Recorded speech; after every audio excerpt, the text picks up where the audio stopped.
navigator, you've mentioned a couple of times, you've referred to that, and that's the role that you carry out at the Alzheimer Society. Can you tell us a bit more about that? Yes, it was a role that was brought on through the Ontario Dementia Strategy and through the Lived Experience Network. Caregivers and persons living with memory loss found it was really difficult to access information and to navigate their care. So we try to make it easier for people. We'll navigate systems, services, how to access things for them. Rather than having to go to a bunch of different places, we will do the referrals for the clients.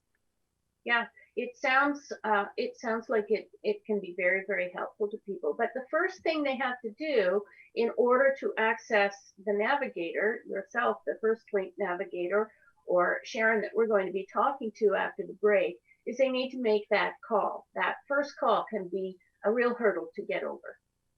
Absolutely. And anyone can make a call. We do accept referrals from community support services, such as community care, but we also will take a referral from a doctor, or a person can call themselves. You don't have to have a formal diagnosis or a formal referral. You can just simply make a call or email us as well. They can contact us on our webpage. Thank you so much for coming on the show today and telling us about the role of the First Link Coordinator, and really encouraging people to call the Alzheimer Society and hear that friendly voice on the other end of the phone. Thank you very much for having me on.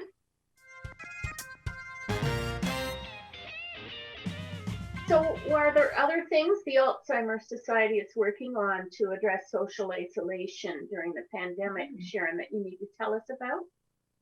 Yes, there is one thing that we actually just did a campaign. It was called Sending Our Love.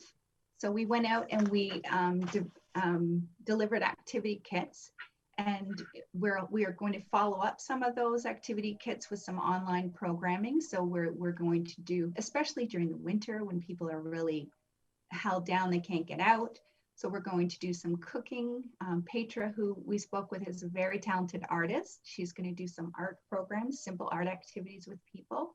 So we delivered what they needed for that, and then they'll be able to go online and do that together. I'm going to do a sing-along in March as well. So just some things like that. We do also deliver activity kits for people who want them, who can't maybe come out to our group, who want to do activities at home. We have those. Anyone can call the office and we will get those to them. So Sharon, as we come to the end of the show, is there anything else you'd like to leave our viewers with as final thoughts?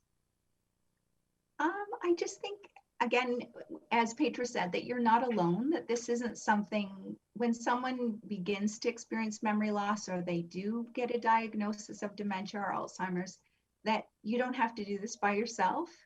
And there are people who kind of think, well, that's a death sentence. Whereas we don't feel that way at all. And we feel that the more that people learn about dementia and about what supports are out there, the better they can live their lives.